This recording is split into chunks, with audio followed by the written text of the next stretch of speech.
Madeleine sur le registre, je serai en conflit d'intérêts avec tous les candidats du palais.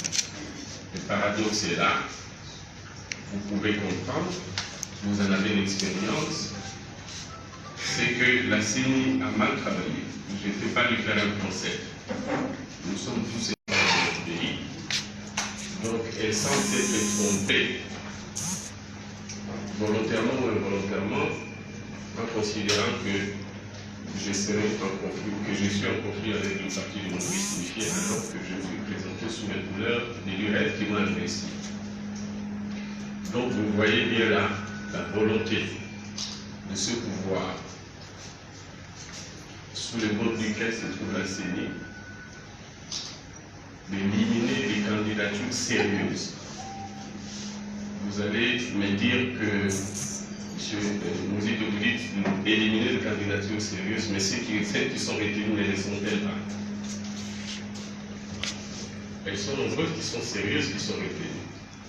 La stratégie, c'est de nous affaiblir en nous divisant. En divisant les candidatures sérieuses.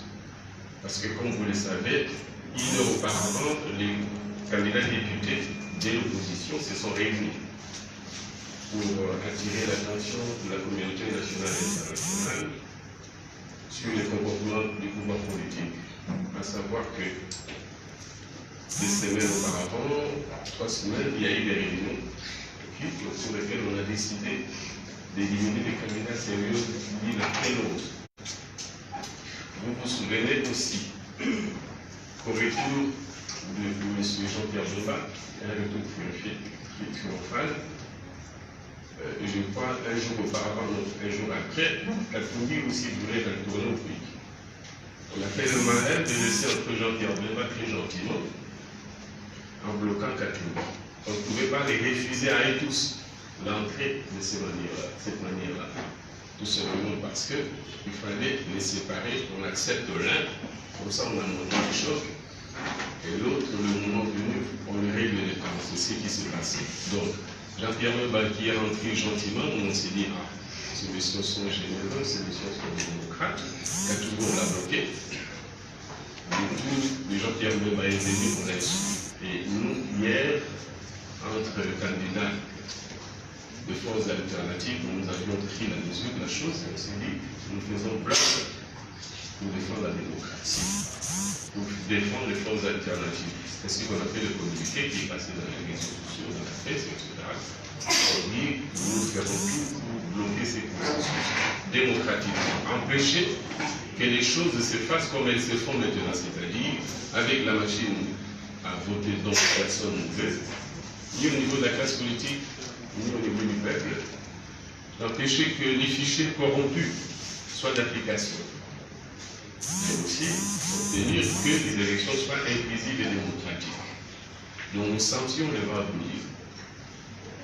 Voilà, donc je suis à votre disposition pour les questions, pour peut-être un peu plus de détails, pour vous élucider les complots et la stratégie du pouvoir, qui est finalement dans ses habitudes, c'est-à-dire affaiblir, non pas travailler à consolider son ancrage dans le peuple, avec une vision, travailler correctement pour avoir l'estime du peuple en réalisant des projets sur lesquels il s'était engagé. Non, au contraire, il faut fragiliser les opposants, il faut affaiblir, anéantir, non pas être grand pour gagner sur les autres, non. On ne travaille pas dans le peuple, on ne respecte pas les engagements pris, mais au contraire, alors pour se maintenir au pouvoir, il faut écraser les opposants, les adversaires politiques. Merci donc encore une fois d'être venu, je suis à votre disposition pour des questions. Merci beaucoup. Nous préférons commencer par la presse internationale avant de répondre. Bon, on commence avec le potentiel.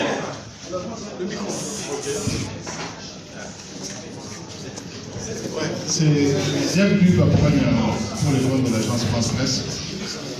Monsieur le Premier ministre, quelle est aujourd'hui votre position au Sénégal? Parce que nous avions appris que vous avez été suspendu à durée indéterminée, ce qui suppose que vous êtes toujours membre du PALU. Est-ce qu'aujourd'hui on peut considérer que vous êtes membre du PALU ou vous avez quitté le PALU? Merci. Vous l'avez bien dit, je suis suspendu à durée indéterminée. Vous savez que j'ai fait l'objet d'une expulsion il y a 2 ans de cela. La raison était que je dérangeais au parti du moins les cadres qui influençaient la prise de cette décision. Les tribunes dérangent les amis du pouvoir, les alliés, les disait-on. On m'a suspendu pour 3 ans. Quelque temps avant que j'ai pris cette suspension, on m'a récupéré. Quelques temps après, on m'a nommé au niveau politique. Ensuite, on m'a confié la responsabilité de la gestion de l'élection. Puisque j'ai continué toujours à considérer qu'il fallait débattre autour du jeu politique, discuter avec toutes les forces politiques et envisager une alternative en termes du pouvoir politique, parce que je ne partageais pas la vision, ou du moins l'action du gouvernement, qui pour moi, alors que mon parti est membre, et dans les proportions que vous connaissez, c'était de ma responsabilité en tant que député. C'est mon rôle comme de pouvoir d'apporter la contradiction.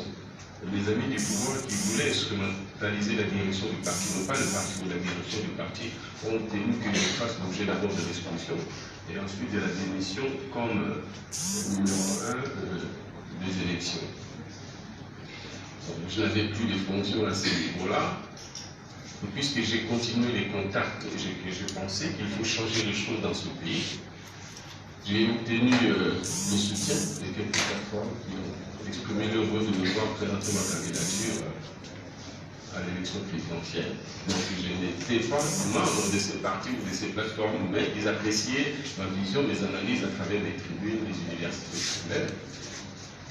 Encore une fois, on m'a cette fois-là suspendu pour une durée indéterminée. Suspendu à quelle fonction pour moi, on ne sait pas, parce que je n'ai pas de fonction au parti. Et voilà, donc après cette suspension, puisque comme je l'avais dit au patriarche en son temps, répondant plus ou moins, donnant ma réaction à la décision de suspendance, ou plutôt me démettant d'une fonction de secrétaire permanent à une question électorale, je lui ai dit que je restais à la base, j'ai continué à faire la jonction entre les partis et les autres formations politiques pour qu'on envisage une alternative dans le pays. Et donc, en perspective de l'organisation de l'élection et de dépôt de candidature à l'élection présidentielle, j'avais écrit au parti. 2 ou 3 jours après ma suspension pour une durée indéterminée, j'ai écrit au parti pour prendre congé. D'abord pour prendre acte de sa décision de suspension pour une durée indéterminée, mais aussi pour lui dire que je prenais congé du parti. Mais parallèlement, j'ai écrit aussi à ma cellule, comme la procédure l'exige, annoncer ma démission. Toute cette correspondance, je l'ai jointe à mon dossier de candidature soutenue. Je pourrais vous présenter les documents ici, donc j'ai posé la démission et j'ai joint tous ces éléments au dossier de candidature étant investi par le GEP. C'est le dossier que la CENI a. Donc je ne suis plus militant du parti burundiste unifié. J'ai posé ma démission. C'est pourquoi d'ailleurs, en tant que journaliste, vous devez avoir remarqué le fait que sur les registres à travers lequel je suis sanctionné et validé, il est indiqué que je me suis présenté comme candidat de l'UREP. Donc votre question cachée, l'autre, c'est de savoir en quelle qualité je me suis présenté comme candidat à l'élection présidentielle. Merci. Ok. Je suis Paul Matendo, Radio Kapi. La CENI vous invalide et parle de conflit d'intérêts entre vous et les PALU. Comment vous vous expliquez? Cette question, merci pour la question. Je crois qu'il faut l'orienter vers la CENI. La CENI, elle dit que je suis en conflit parce que pour elle, je suis encore du parti. Elle ne dit pas que je suis encore du parti, mais c'est toujours, comme je vous ai dit, la CENI est en train d'obéir à une vision politique. Elle m'enregistre comme Irène, elle enregistre M. Bizenga comme Tani, et dans la colonne où on indique la sanction Bizenga, il est sanctionné pour des raisons autres que la mienne, mais moi, je suis sanctionné comme étant en conflit avec le Balou. Parce que, pour eux, le Balou s'est plaint auprès de la CENI, contestant ou remettant en question sur ces bases, donc ils invalident ma candidature. Alors peut-être que vous vouliez dire que je donne mon commentaire. Je crois que le commentaire est simple, c'est la volonté de m'écarter de la course. Mine de rien, on a peur de nos Itois. Ils ont très peur, et ils savent pourquoi. Ça ne date pas. J'ai beaucoup fait pour faire profil bas. Mais eux, ils savent. Ils ont très peur de moi, mine de rien. Très peur. Donc, ils ne se trompent pas, mais ils font le malin. Ils disent Bizenga, Palou, Mozito, Irak. Mais ils disent Mozito est en conflit avec le Palou. Sur quel terme, je n'en sais rien. Donc c'est là où se situe la volonté de m'écarter de l'idée de la voix. Merci beaucoup, monsieur le candidat Adolphe Mozito. Maintenant, qu'est-ce que vous allez faire? Allez-vous suivre ce que dit le texte, d'aller saisir la Cour? Pardon. Maintenant, qu'est-ce que vous allez faire? Allez-vous faire ce que dit le texte, d'aller saisir la Cour constitutionnelle, ou en d'autres termes, avez-vous confiance en cette Cour constitutionnelle? Je ne veux pas, mais puisque par principe, ne pas avoir confiance en une institution importante de notre pays. Je peux avoir des présomptions, mais le principe m'oblige en tant que républicain de lui faire confiance, encore que je n'ai pas le choix. Mais seulement, tout en faisant cette démarche, donc je vous dis que je vais faire la démarche dans le délai imparti, mais je pense que ce que nous vivons étant politique et non pas juridique ou judiciaire, nous allons actionner les mécanismes démocratiques, populaires, etc., pour continuer à porter la revendication qui n'est pas la mienne à moi seul, mais aussi des autres opposants qui sont concernés par les validations.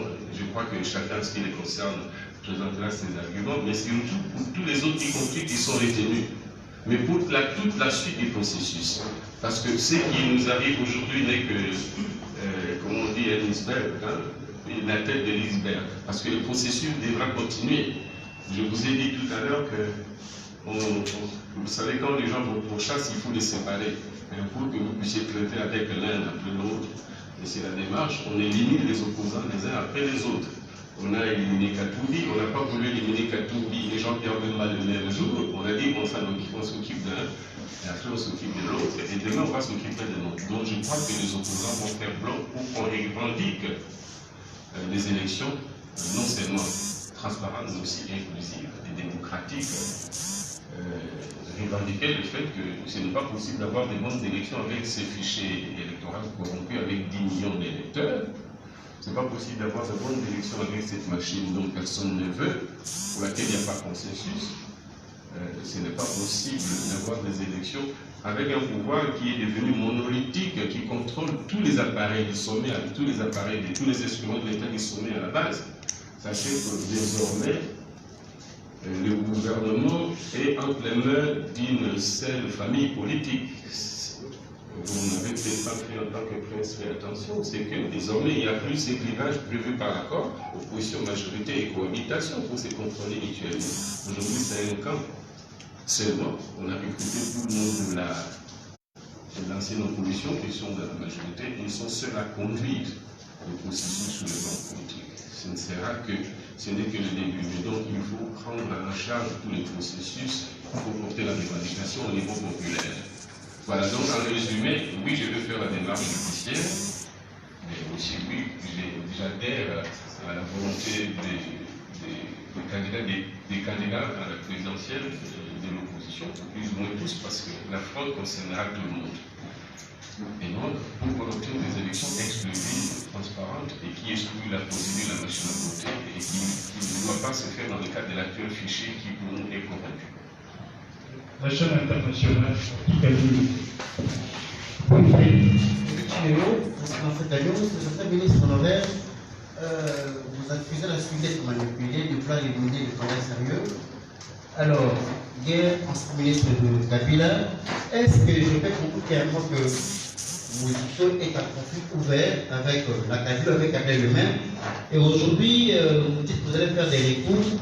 Est-ce qu'on sait que vous voulez des recours à mesure déjà Au départ, vous accusez l'appareil électoral d'être instrumentalisé, d'être au service de la Kabila. La question, il n'y a pas seulement qu'on a invalidé, qui s'est aussi, vous l'avez dit, pendant ce temps en Congo, il y a échauffouré.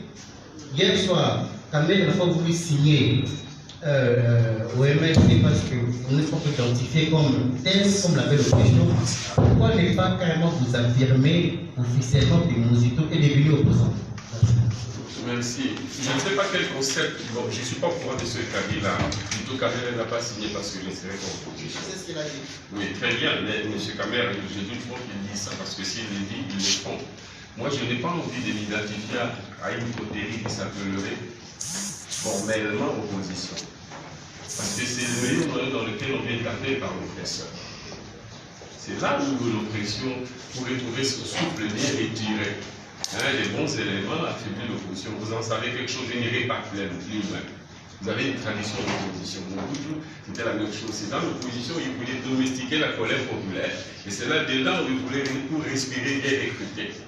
Les pouvoirs de Kabila fait la même chose. Donc je n'entre pas dans le détail. Par contre, je me définis comme opposition, d'abord, pas contre un pouvoir, parce que le pouvoir actuel qu'on a tendance, et à tort, à identifier comme majorité, n'en est pas un. Ce n'est pas une majorité. C'est un pouvoir de fait qui, de mon point de vue exclusif, de la terre. Du point de vue de la République, une majorité, elle vient du peuple et là, elle mandat. Et son opposition aussi vient du peuple et là, elle mandat. Nous ne sommes pas dans ces cas de figure. Par contre, face à une politique publique donnée, soit à des politiques publiques données, depuis 2013, j'apporte la contradiction. Je suis donc en divergence avec les groupes politiques qui géraient, dont le mandat est fini fin décembre 2016, même si mon parti y est, mais moi, je considère en tant que député, en tant que militant d'un parti, les catéchismes de mon ancien parti politique de Paris m'enseignaient que les députés, les parlements, c'est un contre-pouvoir à l'exécutif.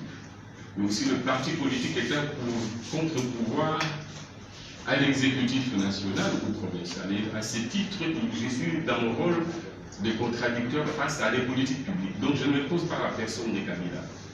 De toute façon, s'opposer à un individu, c'est vraiment assez banalisé. Donc je m'oppose à une politique et je fais preuve de grandes propositions alternatives, des visions politiques. Voilà mon identité.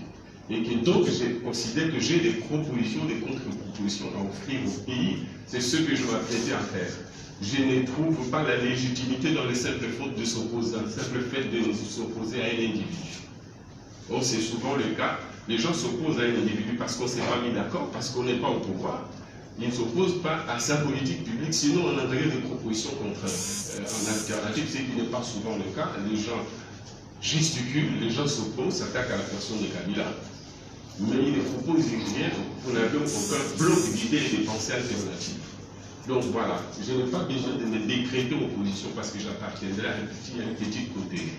C'est au peuple de juger ma vision, en quoi elle est alternative à la politique actuelle du président. Je suis évertué pour démontrer que cette politique elle est mauvaise, elle sort du cadre qui nous a mis ensemble, et en 2006 et en 2011. Les résultats les démontrent clairement, et les propositions de ma part sont nombreuses. Si vous lisez en tant que journaliste, vous n'auriez même pas. Vous auriez compris dans quel camp se trouve la opposition comme alternative à des politiques qui prévalent aujourd'hui. Donc voilà. Maintenant, vous disiez, là, je n'ai pas très bien posé la question, ce qui se passe à vous ou ailleurs, c'est le peuple qui s'exprime ici. Je voudrais bien que ça se passe de manière démocratique parce que je suis démocrate et républicain. C'est dommage qu'on arrive à la violence. Et je crois que s'il y a violence aujourd'hui, les auteurs ne viendraient pas de notre côté. C'est du côté de ceux qui oppriment, de ceux qui divisent, de ceux qui excluent. Voilà. Pour la presse écrite, Impact News. Vous avez vu la discrimination. Monsieur le Premier ministre, cette question, la première, voyez-vous que vous êtes en train de payer le prix de votre indécision, de votre responsabilité à vous assumer à temps? Vous rappellerez à l'époque avec Chamba, nous l'avions demandé de vous assumer en tant que candidat à la présidentielle je crois, la deuxième tribune. Et revenons aux tribunes, la 19e ou la 18e, si j'ai bonne mémoire, est en train de décrire le décor tel que présenté qui va vers le chaos, où nous n'avons pas d'élection. La première liste que vous avez proposée, c'était un coup d'État qui viendrait du camp au pouvoir. Le deuxième, c'est un coup d'État qui viendrait de l'opposition. Et le troisième, c'est la glissade.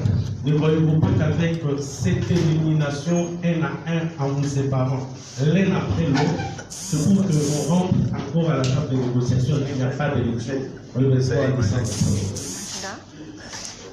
Moi, je ne vois pas de relation directe entre le fait que je sois, d'après vous, j'ai choisi d'être candidat maintenant, puisque je ne pouvais pas j'ai choisi d'être candidat avant que les élections s'annoncent. La relation à cette attitude ou ces choix, qui pour moi est liée aux circonstances, mais plus important est d'apporter la contradiction et de la proposition. Je ne vois pas cette relation et l'attitude du pouvoir que j'ai décrite dans la 19e tribune.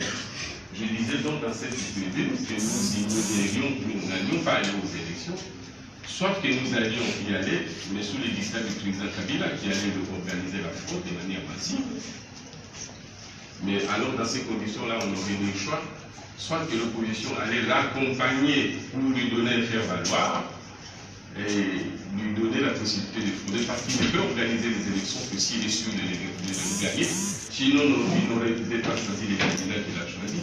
Il a choisi tout en étant conscient des faiblesses qui sont les siennes. Faiblesse pas liée à la personne, faiblesse liée au contexte de sa désignation, parce qu'il n'a pas eu le support de ses pairs, qui avaient que des ambitions troublées.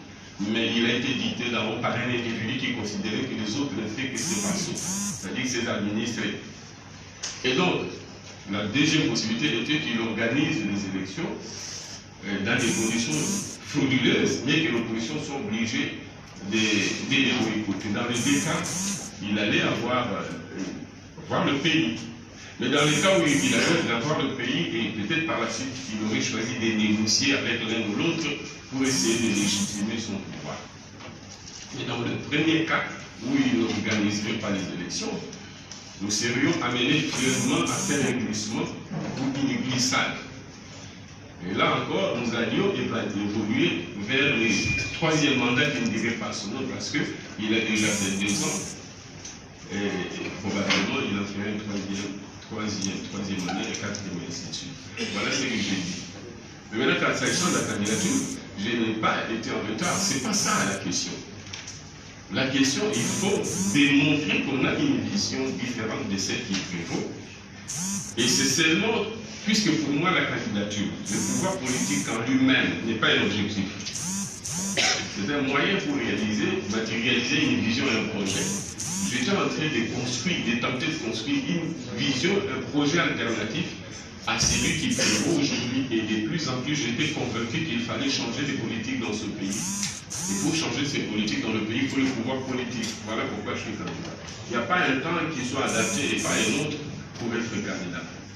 Le plus important, c'est d'être dans le temps, c'est-à-dire dans la dynamique des élections. Voilà pourquoi je me suis exprimé et j'ai posé ma candidature. La presse en ligne, Zoom et Merci beaucoup, M. Adolphe Mancito.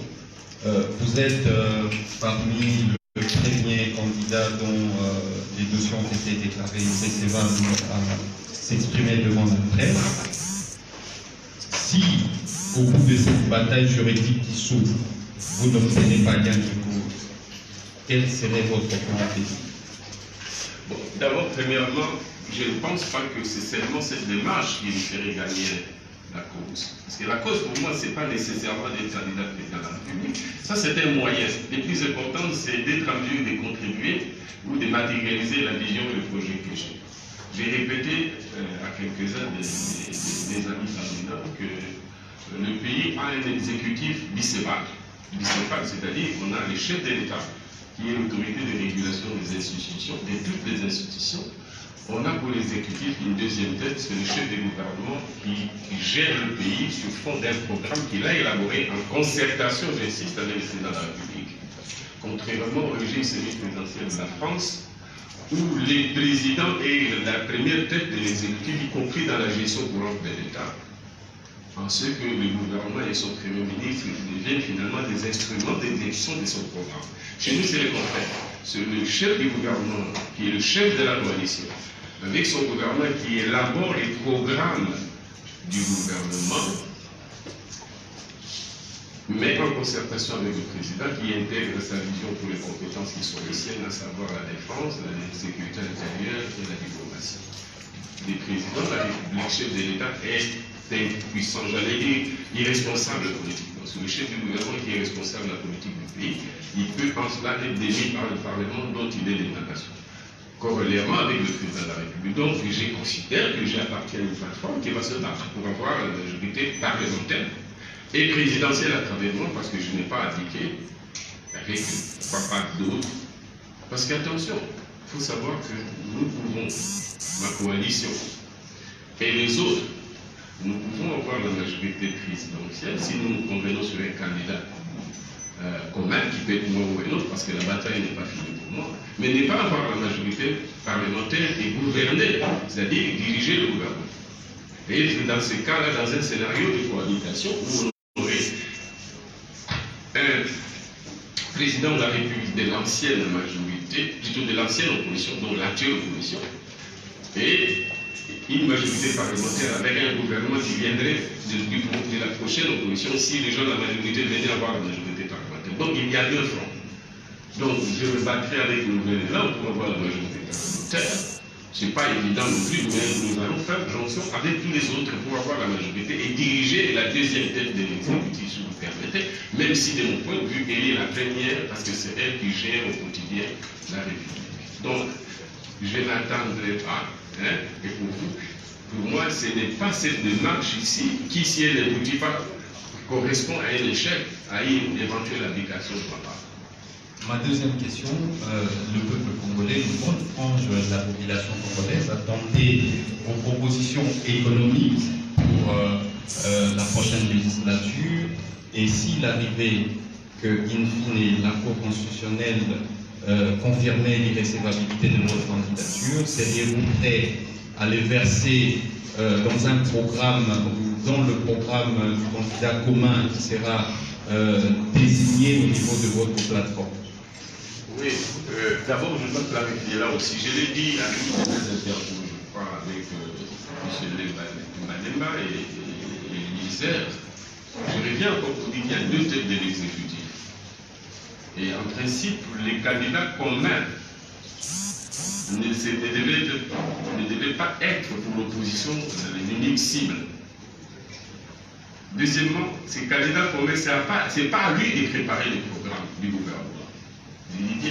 C'est à lui de donner une vision qui va inspirer les programmes du gouvernement. Donc je mets ça en posture de présenter un programme du gouvernement dans le cadre de ma coalition, qui est aujourd'hui nouvelle là avec l'URF, PPA, PAA et l'Université populaire. Mais nous allons faire jonction avec les autres pour avoir un programme du gouvernement. Nous attendrons que les candidats qu'on aura choisis nous présentent une vision qui va nous inspirer et on va réarticuler ces programmes, qui est la mise en exécution d'une vision de l'État tel que conçu par le président de la République, mais enrichi par les plateformes qui se mettront en commun. Soit que les programmes, ou la vision, ou le deux à la fois vont précéder les choix des candidats, ou des partis qui vont conduire la majorité au niveau de l'exécutif gouvernemental, soit on fera l'inverse. Moi je pense beaucoup qu'il faut commencer par se mettre d'accord sur la vision des projets, des programmes, et ainsi de suite. Pour ça, moi j'attends bien je me prépare, parce que le programme qui devait porter mon parti, je l'ai élaboré avec les camarades du PALU. Maintenant, il faudra l'enrichir avec les camarades de l'URF, PPA, l'Université populaire, PAA. En attendant qu'on s'ouvre aux autres, donc nous ferons un programme. Mais ça va s'inspirer de ma vision, en attendant qu'on ait la vision des autres.